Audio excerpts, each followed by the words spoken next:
Like, I mean, you get to say that you faced Justin Wong, and you took a stock off Exactly. him, right? Like, Yeah. like you took a round off him, so like, hey, it's not that bad.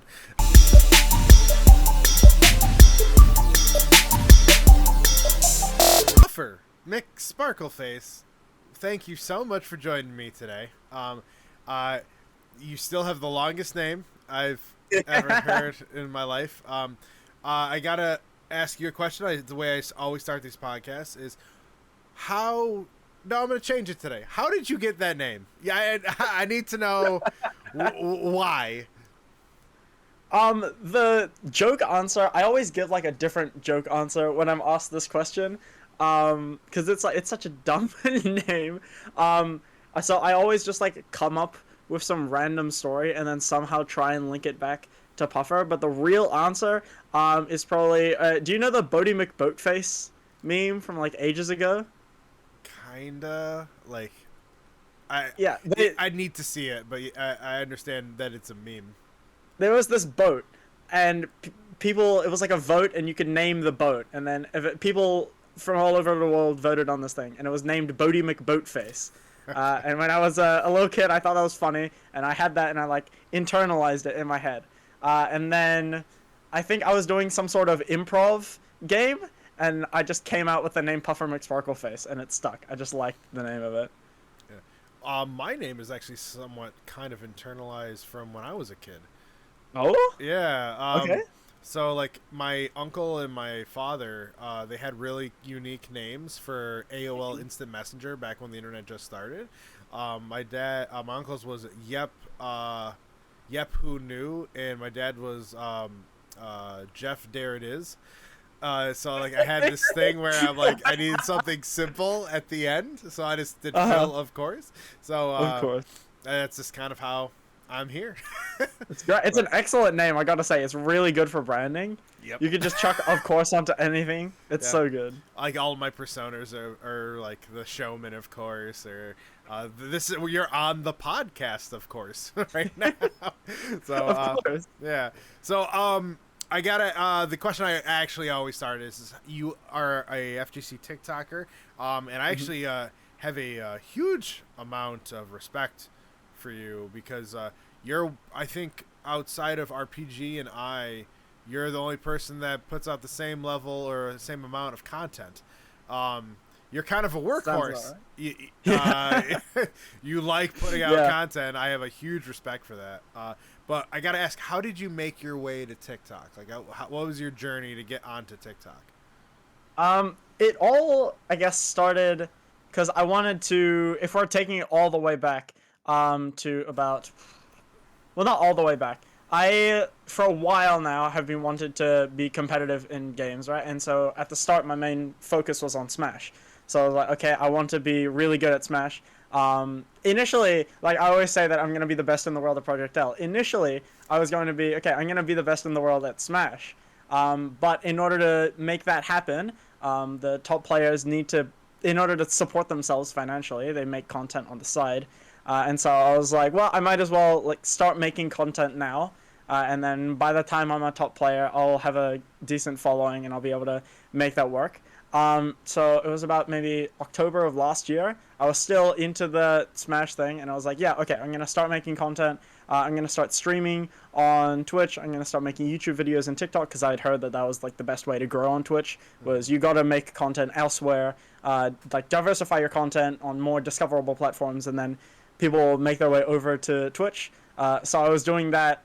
And then I guess that's how it started. I started on TikTok. I wasn't initially planning on doing TikTok. I was just planning on doing the Twitch streaming and making like full-length YouTube videos. I actually don't know what sparked it. I think it was just, I must have been like one of those random like Twitch stream advice videos that were like, yeah, you should post on TikTok. It's really powerful. Because I had never used TikTok because I was like growing up, I was the kid, like I didn't have a phone until my last year of high school. So I was always the kid that was like not super into what everyone else is into. So I wouldn't have TikTok at all. Everyone else would be doing the TikTok memes, and I'd just be like so estranged from that because I wasn't in that world. But I guess making content was my first entry into that, which is, I guess, how you see at the start my TikTok content is very just like the YouTube shorts that I put on TikTok, but now I've made more like use of sounds and everything like that. I actually definitely noticed you have a rhythm that you do to your. There's the little quick, the little sound, and you do your thing, and then you're like, "Here's your 5 reason things," and then I'm gonna go. Yeah. Huge amount of respect how much you put out though. Like I think that's when I first started this, I did 1 video a day, then I did 2 videos a day, and now I'm up to 3 videos a day, and I've been doing that straight now for over like I'm going on 2 years now. So like, Ooh, okay. it's I have a lot of respect that anyone that wants that. I understand I'm a psychopath and put three videos is kind of a lot. And that's not including doing YouTube and Instagram and trying to stream as well. So anyone that does it, I have a lot of respect for it. And I can tell like your cuts. I can tell your cut when you like do your jump cuts. I'm like, I used to do that too, and I know what he's doing. He's trying to get as much information into 1 minute, and a lot of respect there. But you said you're a Smash player. Was that your first like entry into the fighting game community, or was it more of a like you just like Smash and you happened to and liked fighting games at the same time and you just kind of meshed them together? Give me your like Smash / fighting game origin story. It was definitely my first introduction to the fighting game space. I feel like I had played fighting games in the past when I was little, and we went to arcades and stuff. I would always gravitate towards that, but it was never something that I would go out of my way to play at home. Growing up, I was a Nintendo kid. I didn't have a PC. It was just the Nintendo, just the Switch or the Wii or whatever it was at the time. So I never really got a chance to play many of the other fighting games. I never got a chance to play Mortal Kombat, Street Fighter growing up. It was just Smash. I played it for the first time at my cousin's house in the States. He had a copy of Brawl. We played Kirby. We sucked each other off the stage. That sounds awful. We played Toon Link. We did the down air all the time. It was a mess, right? We were just mashing buttons, but it was really fun. And then got Smash 4, played that. I think my first introduction to competitive Smash was from my friend, who was also playing Smash with us. He would watch tournaments, he would tell us all about different kinds of tech, and he would be improving alongside us, and so I kind of had to improve if I wanted to keep up with him. But it wasn't until Smash Ultimate that I really properly decided to take it seriously, I guess. I don't know how it happened, but I just came across a tournament at random almost. I feel like I don't even know if I searched it out. It was so long ago. But yeah, I just came across a Smash tournament in Auckland, and I was like, oh, I didn't even realize we had these. I thought it was like a overseas thing because it's such a small country, relatively speaking. Yeah. And then I just went to one of those, and then I kept going week after week, and it was really fun. Were you like good in your community? Like, I'm assuming you had a small crew. Where did you fall in your like ranking of you? It was about, I want to say, in Auckland is the biggest city in New Zealand, so we have the biggest community. We had about 100 people or so that would, and maybe about like 50 or so would show up to locals regularly. That was at the peak of our tournament space. Nowadays it's about 20, but I was pretty good. I never really got to I never won a tournament, but I was around I got out of pools like around top 8. Kind of thing. Mm-hmm. That was where I used to stand. I was also awesome, a TO.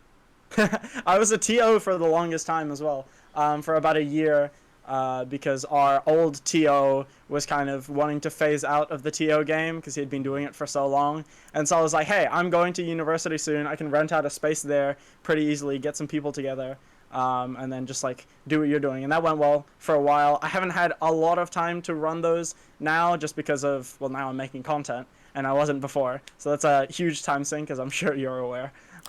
Just a tad. But yeah, that one great. The VODs from that are probably somewhere under the name Hit the Lab. That was our local back then. Aside from Seaside Smash, which was the main Auckland local. But yeah. I didn't know that the community was. When you said 100, I was actually kind of shocked. Like, my local, there was one time we had 25 people at my local, and we all were losing our minds. We're like, oh my god. Oh really? Yeah. Okay. And that was in Smash though. my local scene is actually extremely small. Like, we had a bunch of people for Injustice that would go to this college, and we were playing up there, and we'd go to Injustice. So there was like, I think we maxed out at like 12 once. It was a really small scene. Now, like, I know that since the pandemic, we have like nothing. Like, I have to drive like 2 hours to even get anywhere for like a local or whatever. But Right. I actually, I'm kind of jealous of your story just now. Yeah. Like, that's kind Now of that awesome. I'm seeing it, like putting it into perspective, I feel like interestingly enough, the pandemic kind of had an opposite effect on our scene. I remember the scene exploded after the pandemic because in New Zealand we resolved it relatively quickly. I mean, we're still grappling with it, of course, but our first lockdown lasted about 6 months. So by the like latter half of 2020, we weren't locked down and we could do whatever. And our first local back from the lockdown was huge. There were like 80 people there. Everyone was just really, really keen to get back into it. And so I feel like in a lot of ways the pandemic has obviously hindered us as it's hindered us all. But we've had some good come out of it where people are just excited to see each other again. Yeah. I know, at least stateside, for Harris in the States, like, our first couple big majors was huge. Like, Combo Breaker, when that happened, everyone was so excited to finally get together again and do things. We were so excited just to get out of the house and go to like a big fighting game, like community-based event. And one of these days, I can't wait to get you back over to the States so we can Oh yeah, meet you out over here. 100%. Just a huge FGC TikTok meetup. I can't wait to run games with you guys in person and not have to deal with New Zealand USA Wi-Fi connection. I gotta be honest, great. we've been very lucky with you. Like that has to be a little bit of a headache because, like, what time is it there right now for you? Right now it's about 4 p.m. In the in the evening. So like you'd be 4 p.m. Okay. So it's fine. Yeah, It's not a huge deal. because I lived in Australia for like a year, so like I kind of understand it to an extent. You're close, you know what I mean? So Yeah. it always made me like when we found out you were from New Zealand, I was like, oh boy, we're gonna have him in tournaments. What are you guys, crazy? But then we. Lucky for us, every game we've been playing has all had rollback netcode or just decent online, where it really hasn't been an issue. Like, fingers crossed it stays that way, of course. But Yeah, it's been great. DNF Duel was amazing. The connection for that was actually so good. Skullgirls was also great. The only issue I had actually wasn't with any of you guys from the States. It was with Hammy from Brazil. That was kind of rough. Yeah, Hammy's I from couldn't Brazil? do I didn't even know that. he's in Brazil now. So that connection was pretty rough. I had no clue that it was even. And then I couldn't join the Tekken thing because that doesn't have rollback. So there are some drawbacks for sure, but for the most part, it's been really smooth, which I'm extremely grateful for. Hopefully, I can have you in the Street Fighter one. That'd be. I would ideal. be looking forward to that. Yeah. That'd be sick. Hopefully, I don't go 0-2. Yeah. Well, I didn't. Okay, I feel really bad about that because you had to go up against the legend himself, Justin Wong, but someone had to, and Oh, no, it's great. like, I mean, you get to say that you faced Justin Wong, and you took a stock off Exactly. him, right? Like, Yeah. like you took a round off him, so like, hey, it's not that bad. Yeah. I would feel bad if I was in a tournament with Justin Wong and I didn't get to play against him, especially if it was so small. It's like, oh, I was right there. Yeah. Like, so I'm super glad that I got to play against him. It was really fun. You were also the only Dragon Knight that we had that. Yeah, surprisingly, because Yeah. like she's pretty common now, right? Yeah, I heard that she's actually one of the better characters from what I'm seeing. Yeah. Hitman's the busted character. Like, that, it's quite clear he's the best character in the game. But like, yeah, Dragon Knight's up there. Swiftmaster? Swiftmaster's I hate that character. Crusade. Everyone figured out Crusader, so he's not as bad as everyone thought. But Yeah. um, Big body characters, they always drop off pretty hard. yeah, I always do. Yeah. All right, so Smash. I want to talk about Smash a little bit with you here. Okay. So you, what was your first introduction? Which Smash was your first introduction?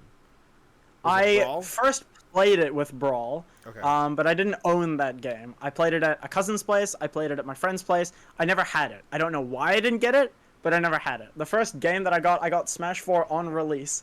Really, really excited for it. I played that almost every weekend with my brother and my friends, and that's how I feel like me and my closest friends, we grew closer, is because we had that every weekend. Oh, just come over, we'll play Smash. And then we had that bond. It was pretty casual, so like I don't really play too much with them now because they're not as... Oh, I play with one of them, but the other one is not really a hardcore competitive kind of gaming person. So it's pretty hard to play fighting games with anyone that doesn't play fighting games. I have a because whole you just kind of series about yeah. it on TikTok. Yeah. The one fighting game guy in your group of friends. So, who's your main in Brawl then? In Brawl? Oh, dude, I can't even remember. I didn't play it. I think I played Marth in Brawl. Okay. But when I say I played Brawl, it was like for a period of 2 days. In Smash 4, pretty uncharacteristically for those who know my playstyle, I played King Dedede and Toon Link. I think Toon Link is a bit more in character, but King Dedede, big, slow, heavy, bad character. That's pretty out of character for me. I tend to like the small, fast, combo heavy, run away, shoot you with projectiles, top tier kind of character. So in Smash 4 is actually when I actually started getting like serious in Smash. I always had like friendly rivalries from like N64 to Melee to Brawl, but it was Smash 4 that I actually started going to like locals. And I just remember I was a Palutena main in 4. She was like low mid tier. Awful. Yeah, she was bad. But like I just like I abused her a couple good moves over and over and over again, and just people wouldn't want to face me because no one knew how to face her, and it was like she's just annoying. Because there was a weird because of that, like the fact that she has that pillar, her up smash is like her forward smash is that pillar. Like I could snipe people as they're trying to jump over me. I was able to do some really nasty stuff with her. But yeah, that was actually what got me into like competitive, which started there. That brought me all the way over to like starting doing Injustice, and then that's what brought me over into doing like Street Fighter and Tekken, and like I've been playing all these games my entire life, but Smash 4 was what got me wanting to start doing competitive stuff outside of Smash into the actual FGC. So right, okay. I kind of always assumed that you were like, all right, Bloody Roar, and then Injustice, and then that's your pathway, because those are just the games that I hear you talking about all the time. But I have a lot of love for Smash. I do bust its balls as much as I can because there's a lot of things that Smash does poorly. Its community 100%. is a mess. Very very opinionated, and they get very as you know what's going on with Steve. It's people love to complain. And I've been around the Smash community my entire life, but I've also been playing fighting games the entire time. So whenever, like, I would play Smash, and when Smash started dropping off, I would just see whatever fighting game was popular, and I would just jump into that. Okay. Yeah, I've been playing Bloody Roar since I was a little kid. That is definitely one of them. But in Smash 4, you said you played DDD. What about currently in Smash Ultimate? Because I don't even know who your main is currently. Really? Whenever I do play Smash Ultimate, which isn't too often, I play Sheik. She is my soul character. I feel. Okay. Yeah, 100%. So you She's just so like broken, doing a and I'm ton glad of that people combos are... and never killing. She kills. I hate it when people say that How? she can't kill. When? Where? She has some of the most consistent kill confirms in the entire game. Needle's up smash, Needle's bouncing fish, down tilt up smash, down tilt up air, down tilt up air drag down up smash, down tilt up air drag down forward smash. I could keep going. She's got so much. It's just that people are bad with her. Yeah. So you played her competitively at all of these events. I'm assuming Ultimate and stuff. Yeah. Have you messed around with doubles at all? In Ultimate, kind of.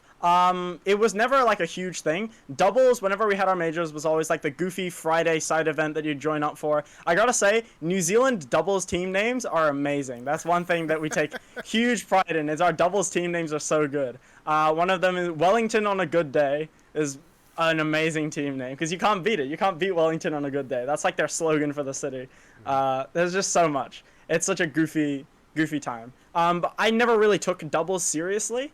I think I'm starting to take it a bit more seriously with multiverses. I'm playing a lot of it with one of my friends he's the one that got me into competitive Smash, and the one that I used to play with weekend after weekend.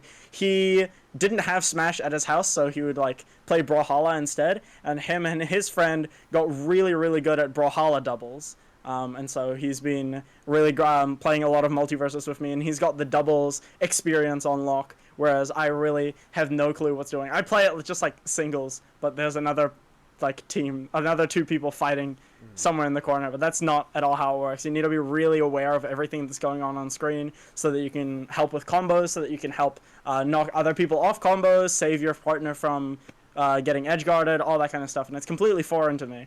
So it's really interesting to have that kind of dynamic with multiverses, which I'm glad that there are more games focusing on 2v2 now, because I think it is really great as a way to not just like, because we love, as humans, we're just like naturally wired to love team stuff, and so it's a hard thing to incorporate in a traditional fighting game, from my understanding, but in a platform fighter it's like Very made for difficult, it. So yeah.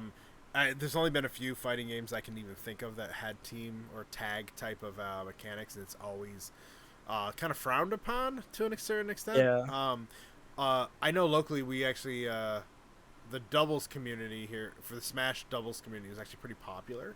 Oh, okay. Yeah, that was actually one of the more popular games. So like going over to multiverses wasn't foreign to me. I'm used to actually doing tag team stuff.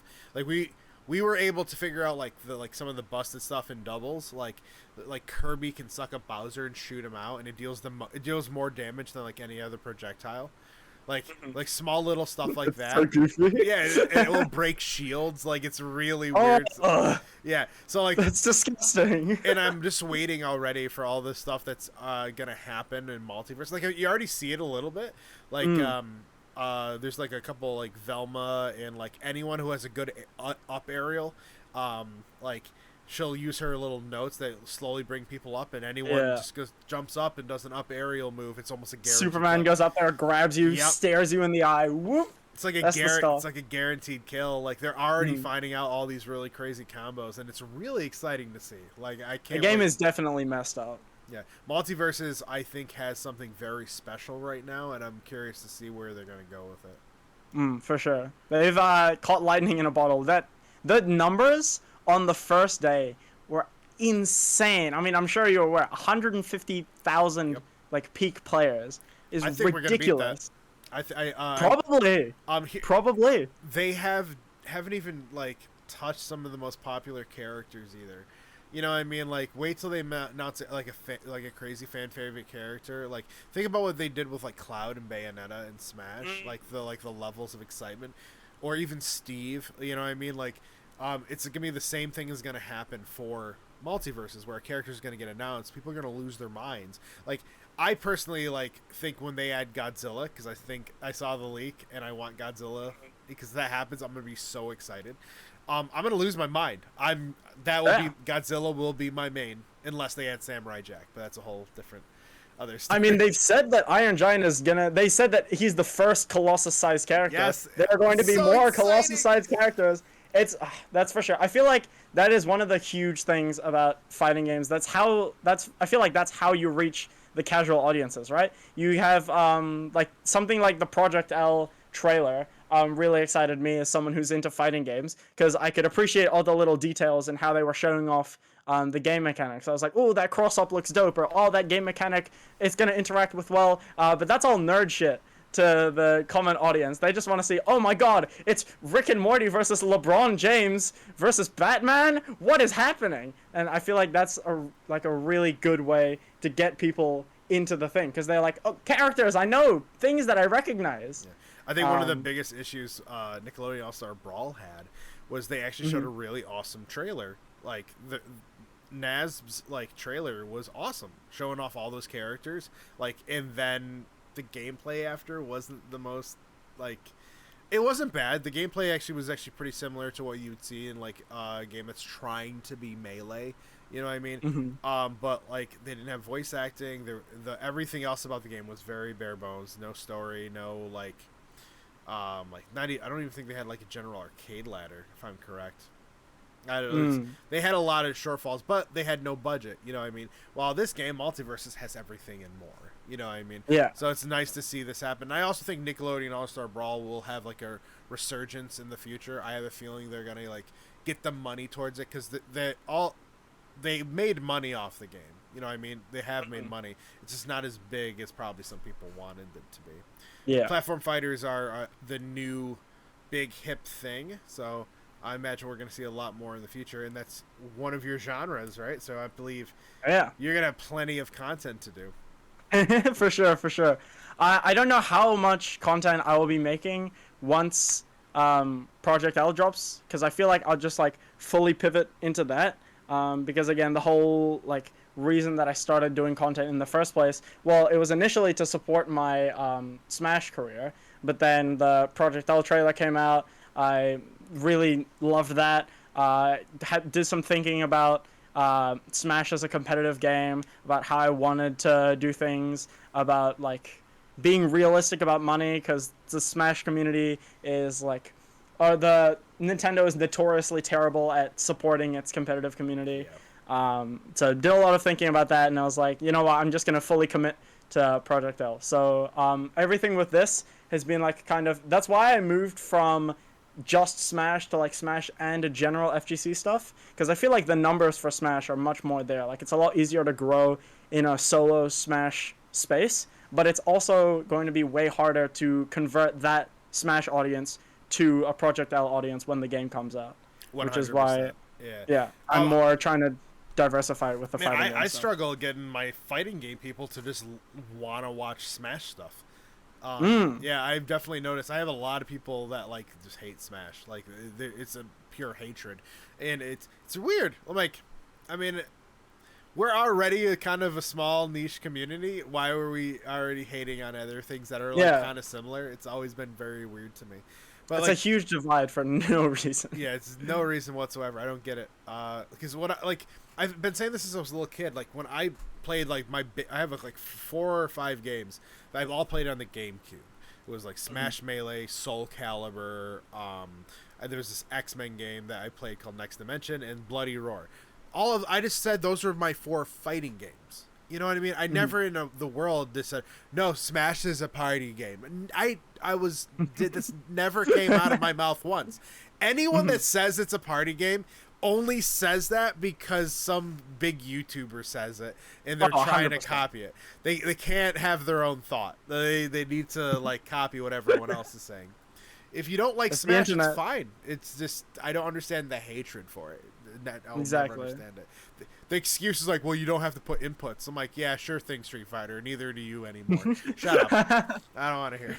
And even just like, from my understanding, Power Rangers, that doesn't have like motion inputs. That's still an insane ballistic versus game, and that's most definitely a fighting game. Like the input argument is weird.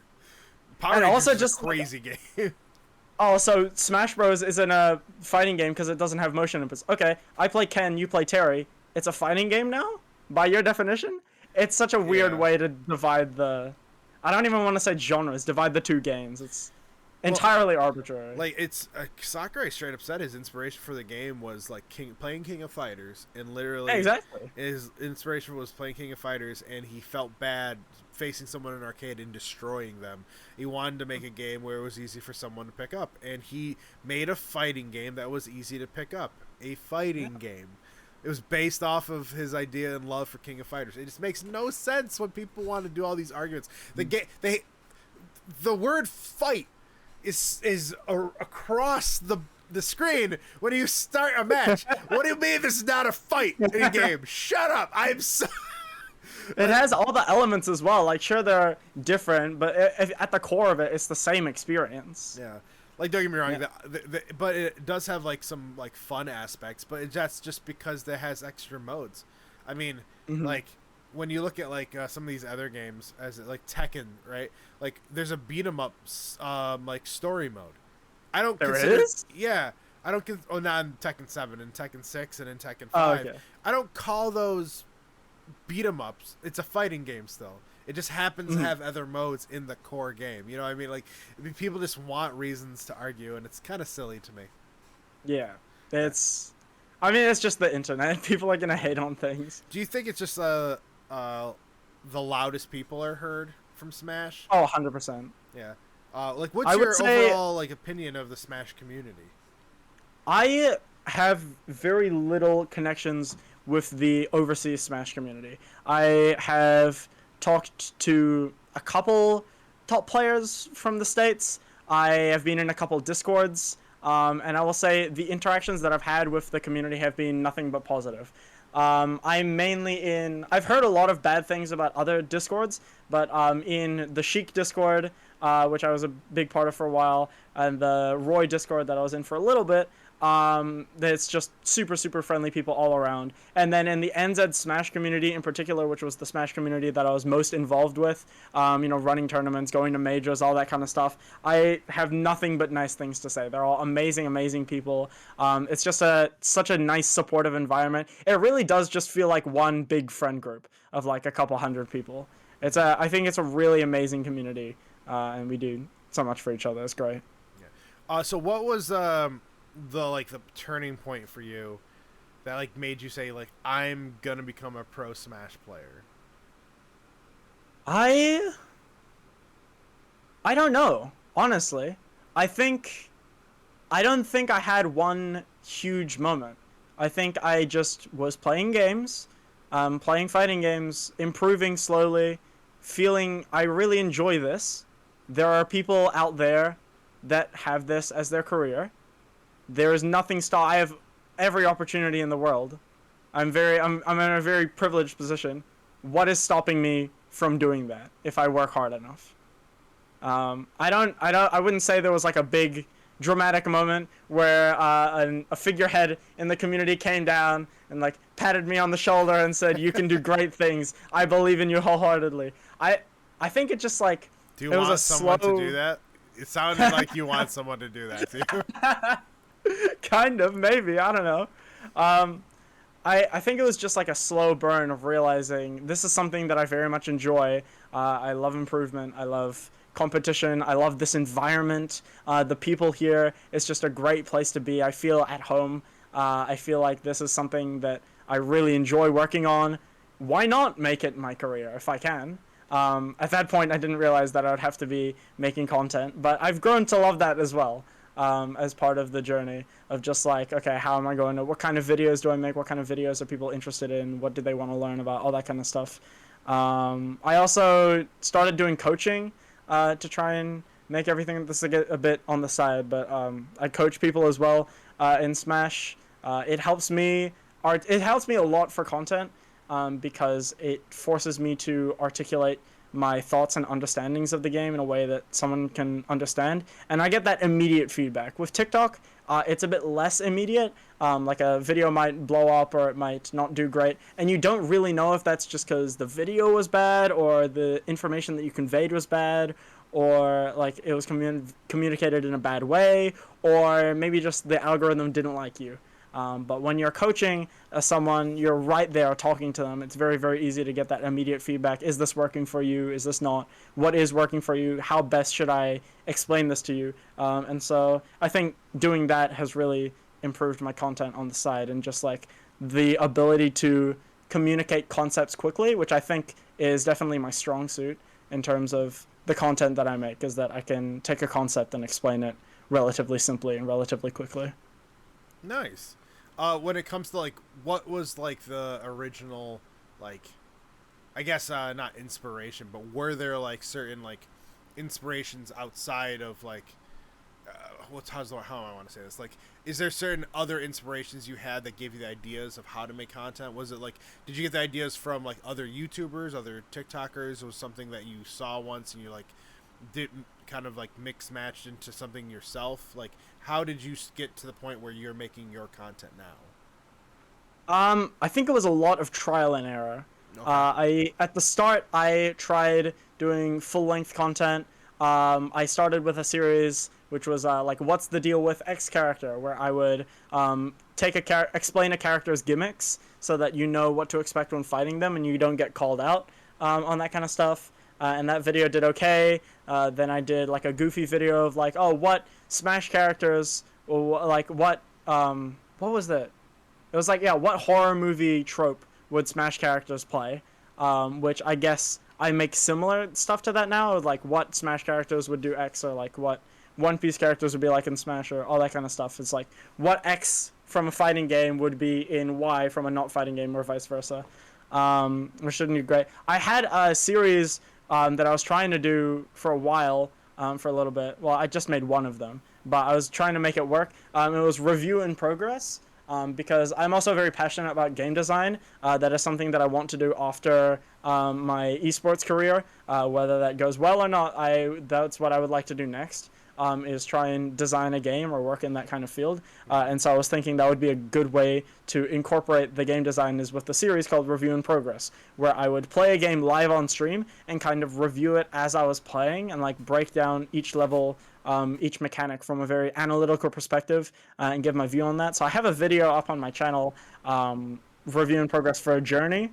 It was a great game, but I don't think the video was that good. I think it was very long. The pacing wasn't great. It was meandering. But that's how it always goes, right? Is you just make videos, you learn what works, what doesn't. And then I don't know why I just started making it was like at the same time that I heard about TikTok and like you should make content on TikTok. I started making YouTube Shorts because I was like, oh, just post whatever I post on TikTok on YouTube Shorts. And then that really forced me to condense my ideas down into a much more like succinct format. Because in a long form video, I would just ramble pretty much on and on about the topic. But then forcing me to make videos under a minute really like made me tighten up the editing, tighten up the script writing and everything. And so I think that was the main thing that pushed me in the direction that the content is in now.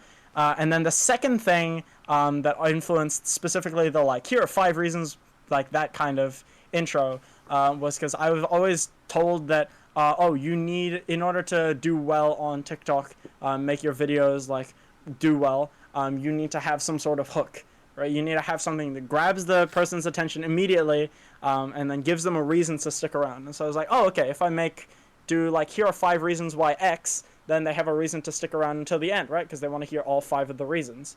And so then I started my Reasons to Main series, which looking back, those first couple videos were terrible, but the concept was there and they started doing pretty well. So that was probably what led me in the direction that the content is in now, which is very like focused. Okay, here are 5 reasons why you should main this, or here are 5 reasons why this perk is good in multiverses or whatever. I know when I saw that you were doing the hook thing, because that's something that I do as well. Like once a day, I like to call them my content or my original videos, where I pretty much just do a sketch of me wearing different shirts and talking to myself. Mm-hmm. But like every single one of them is me saying something. Like it's like a little title, like top 10 fighting games, blah blah blah blah blah, or like I do the same exact thing, and I think that's actually helped me in the long run.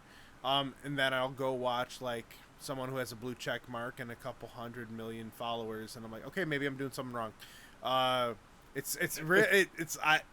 think part of the reason, at least for me, and like I've actually been holding this very tight, because the fighting game community is gargantuanly small, if that makes any sense. I know it's an oxymoron, but we're so small. I'm not gonna have the crazy amount of followers, and I understand that. Like I'm like, for example, I made the comment to RPG when I did the podcast with him. I was super jealous of him because his follower count exploded, you know what I mean? But his like audience is so much bigger than what I'm trying to do, you know what I mean? So like anyone that's in the fighting game community here on TikTok, like you have to understand, like you're gaining a following that still isn't on TikTok yet. You know what I mean? Like it's a super slow grind. Like you can look at some of the biggest YouTubers that are fighting game content creators. They only have like 100,000, 200,000 followers. They're still struggling to get by, you know what I mean? Because our community is so tiny. And it's the same thing for the Smash community. Yes, there's the weirdos like Alphared who explode overnight. But like there are a lot of other YouTubers that are still just trucking along and like barely getting by, you know what I mean? So the community is super small, but I also think it's like super nice how tiny the community is. Because like when you get a fan within like the FGC or the Smash, that fan sticks with you forever.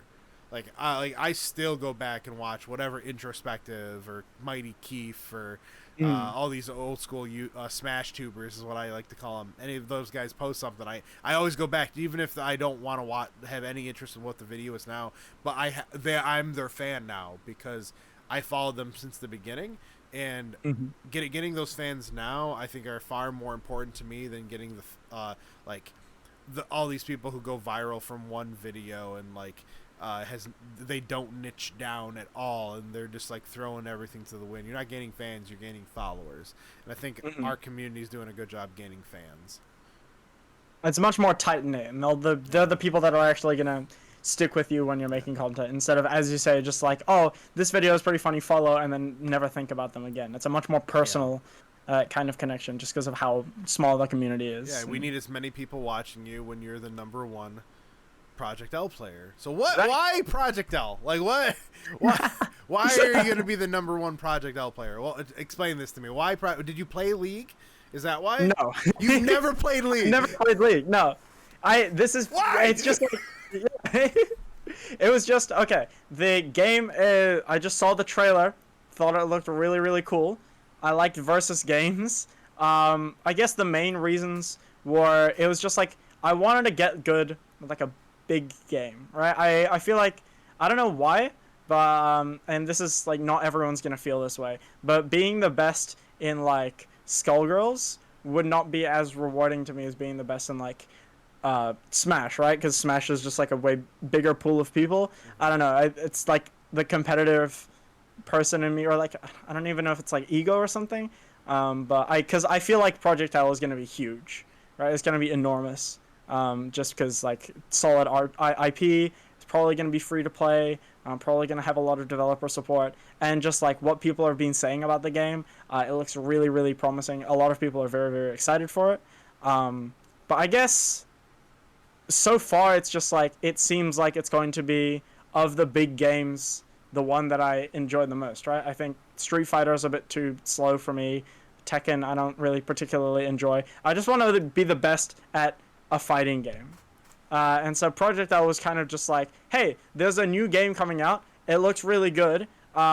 It's going to be like a fresh scene. It's not going to be in an established franchise. So it's a good jumping on point. It's going to be enormous. It's going to have good developer support. Why not? Like, I'm not dead set on Project L. Like, if it ends up not being great, I'll just like pick another game to be the best at.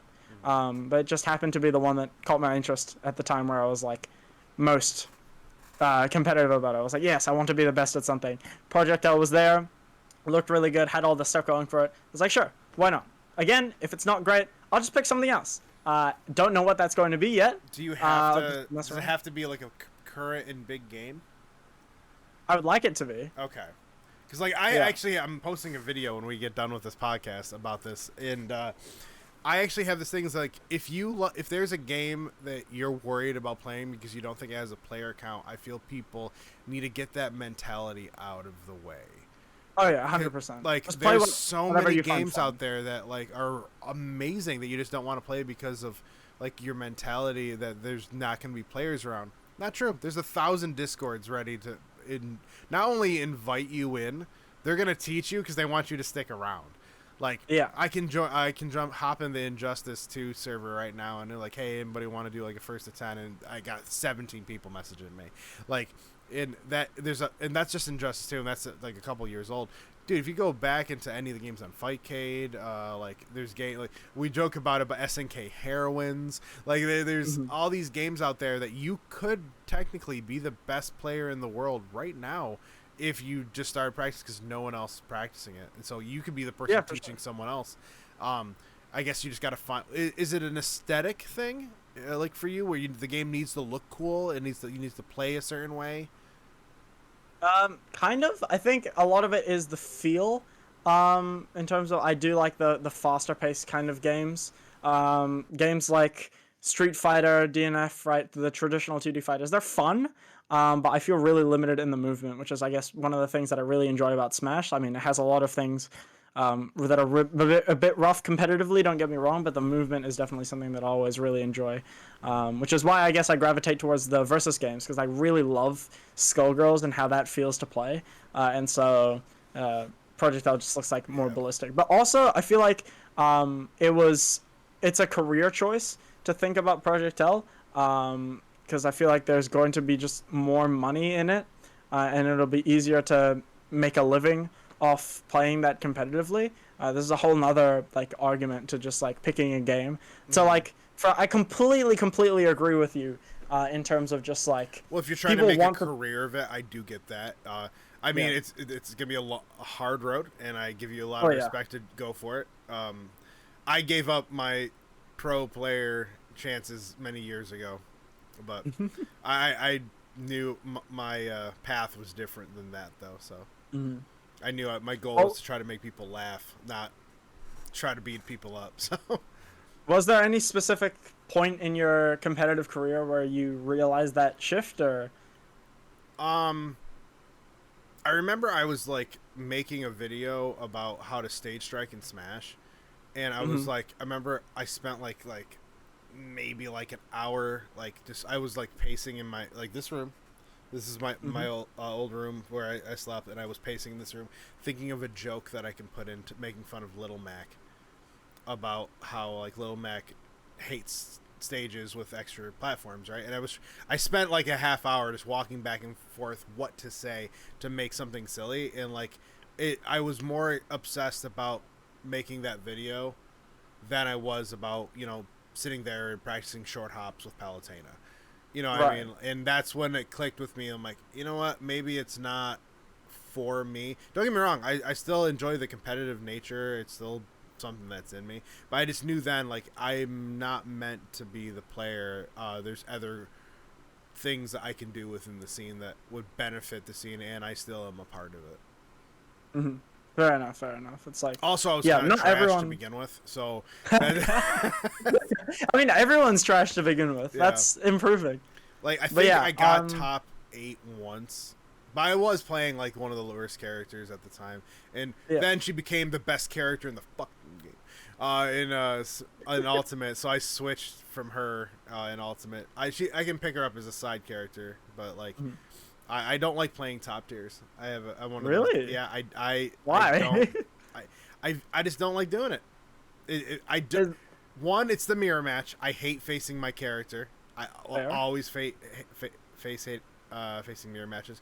But also, it's a little bit of a hipster in me. I don't like when people do the same thing that I do. I like to do my own individual thing. So I play Mhm. characters that I enjoy that are a little bit different. Like my main and ultimate's me Gunner.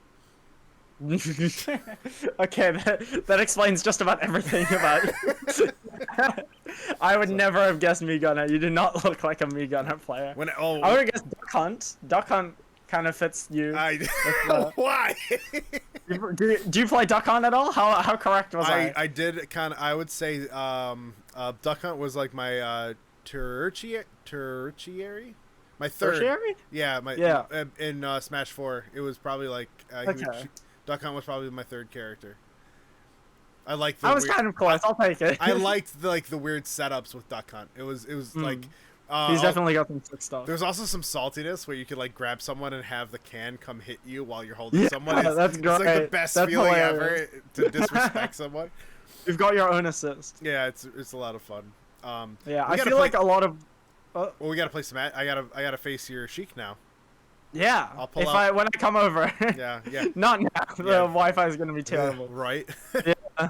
Well, they're currently working on that. I heard. I know we're not supposed to be like talking about it because they're gonna get cease and desist, but apparently they're working like a slippy version of Ultimate already. Oh. Which, if that's Okay. the case, dude, that's huge. Games will be man. run. Games will Yeah, definitely that's be run huge. if Like, that's the case. I'm looking forward to that. yeah, and also maybe we can mod in Waluigi finally.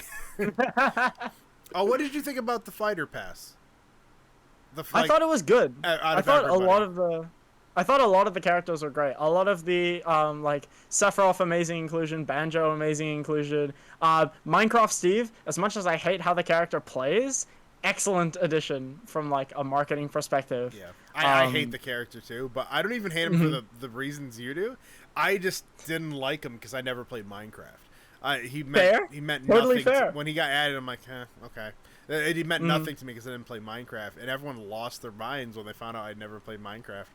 So It is like a extremely monumental game. So it's like I feel Eh. like everyone's played it at least once. so is Tomb But, Raider, and most people have never touched that. So Fair. No, yeah. I don't like that excuse at all.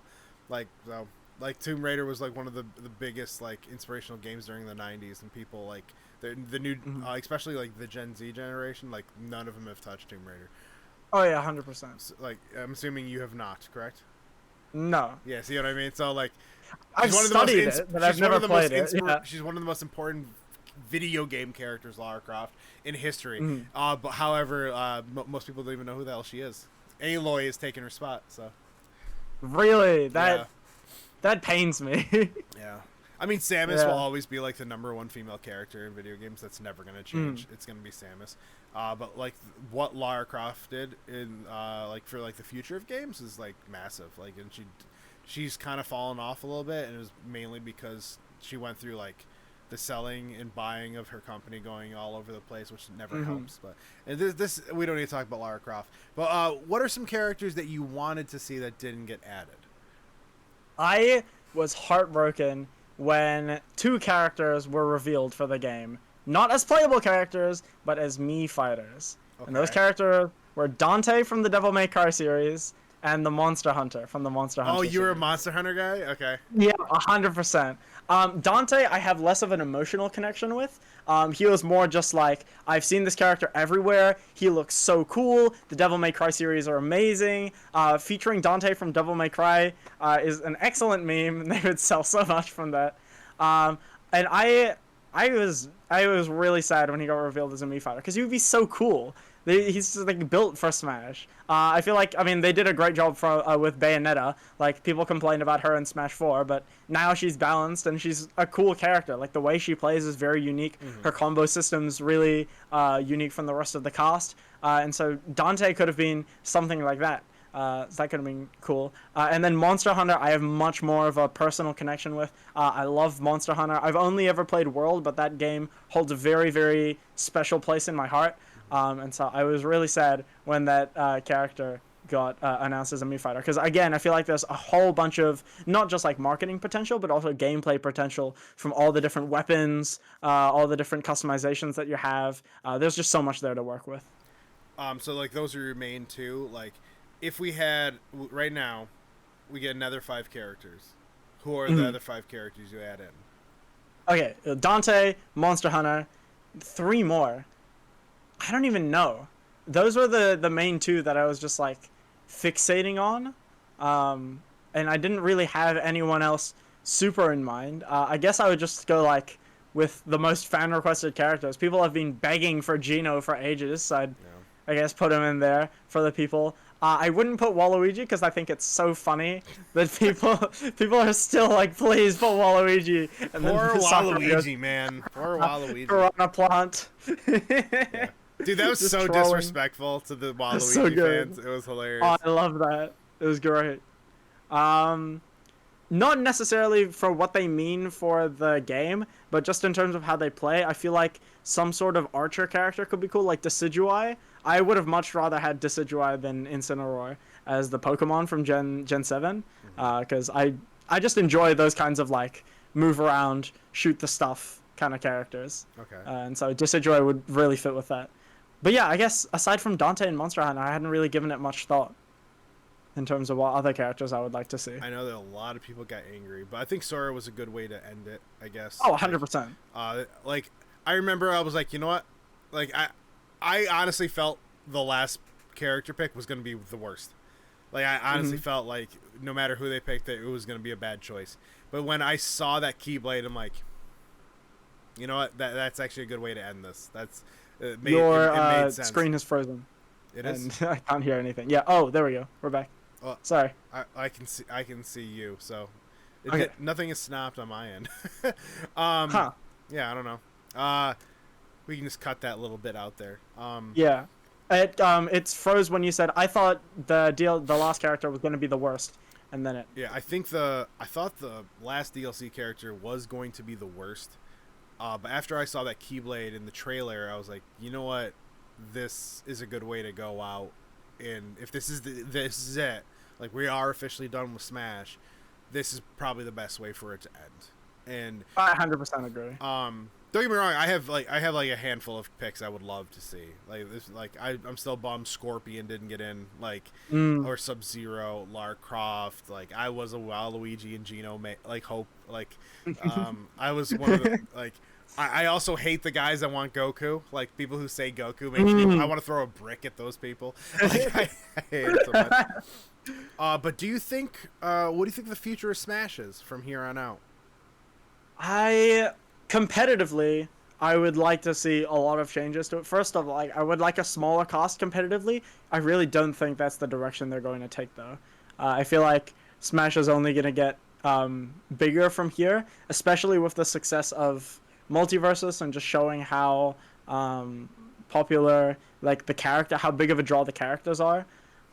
That being said, it is Nintendo, and they don't pick up on things very quickly. And also, Sakurai has said, like, I can't remember. It was something along the lines of Smash will never be as big as it is right. Like, this is it. So I'm really not sure. That's a tough question to answer. I would not be confident to tell you if we're gonna get characters cut, if we're gonna get more characters, if the future games are going to be more or less competitively minded. There's a lot of different directions that Smash could go in.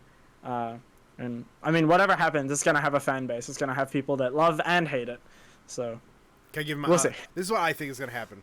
We are gonna get the next version of the Switch within the next, like, I think it's in the next 2 years, whatever is after the Switch. The Switch is gonna. It came out in 2016, right? 2017 March 2017. 3rd. We're going into 2023, so it's gonna be a while. Right, we're going on 6 years. Usually, it's 7 years for our Nintendo console. We're gonna get the next Switch. I don't think we're getting a new Smash.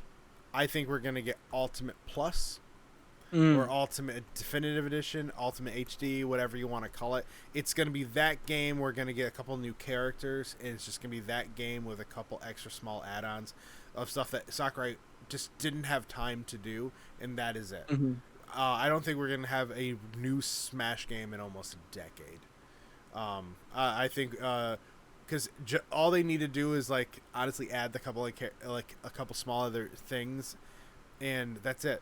Like, they already, like, what they did with the World of Light and the Spirits. That game is almost perfect, right? Like how, like, the amount of gameplay you can do in that game for single player is the same amount you can do in multiplayer. It's crazy how much is in that game. It's huge. Like, and I know there's tons of people like, I don't play any story mode stuff. I only here for the fighting game. Like, shut up.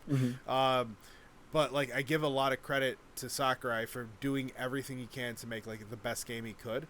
And I think the best thing, or the smartest way for him not to have to make a new game is just expand the roster some more and keep the same game.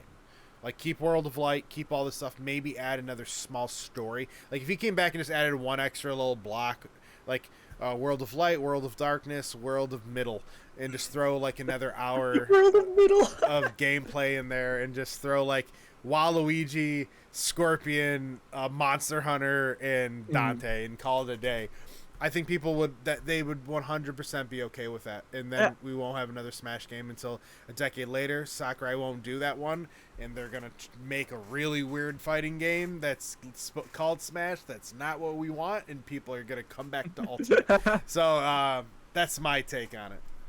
I could definitely see Ultimate living for so long, especially with how much we don't know about the game and how much there is left to optimize. The meta is still changing so much. And I think it's going to change even more as people discover more stuff.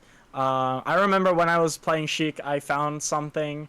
I found, like, a way that she can get a true 0 to death on most of the cast that is ridiculously hard to optimize. So I wonder if anyone's going to bring that stuff out. And honestly, every character has something similar to that, I feel like. Every character has broken stuff that we've only just begun to play around with.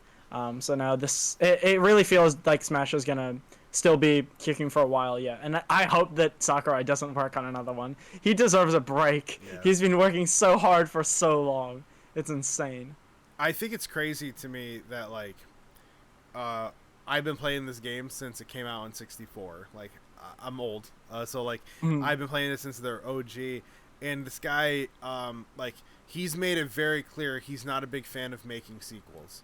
Right? Like, he said, like, back when he made the original Kirby, he's like, I didn't want to make a sequel. I feel like I made a really good game and everyone wants me to make another one. It was his, like, way he looked at it. And I feel bad because, like, that's why I want, like, just keep the same game. You made the perfect game, let it be. and because of the pandemic, and as you know, the internet's not the best for Smash. It makes me wonder, like, if they could just like, if that's the big improvement, because Mario Kart has rollback netcode. I don't know. Not many people know that Mario Kart has that. So if they just put that into Smash, they could just fix so many problems, and people wouldn't want to fight, and like, it would just be so much better.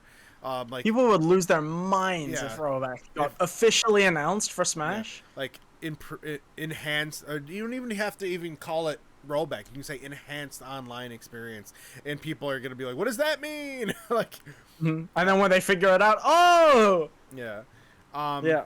So we've been chatting for about a little under an hour here. So the way I want to, before we get out of here, first I got to please tell everyone where people can find you, Puffer. All right, sweet. You can find me mainly on YouTube, Puffer McSparkleface, TikTok, Puffer McSparkleface. Those are the main ones. But I've got a whole bunch of other links in my link trees that you can find around. I've got a coaching service. I've got a Patreon where you can like request different videos. A Discord server where you can hang out with the community and run some games. That's always a good time. I'm really proud of the community that we've made there, but that's a whole nother box of frogs. Yeah, those are the main places: YouTube, TikTok, good stuff, and Twitter as well. Oh, Twitter's is a horrible place. I hate Twitter. Yeah, but it's good. It's good fun at times to see the crazy things people say. So the way I usually finish this up is I always ask the same question: is what does the FGC or our Smash community mean to you?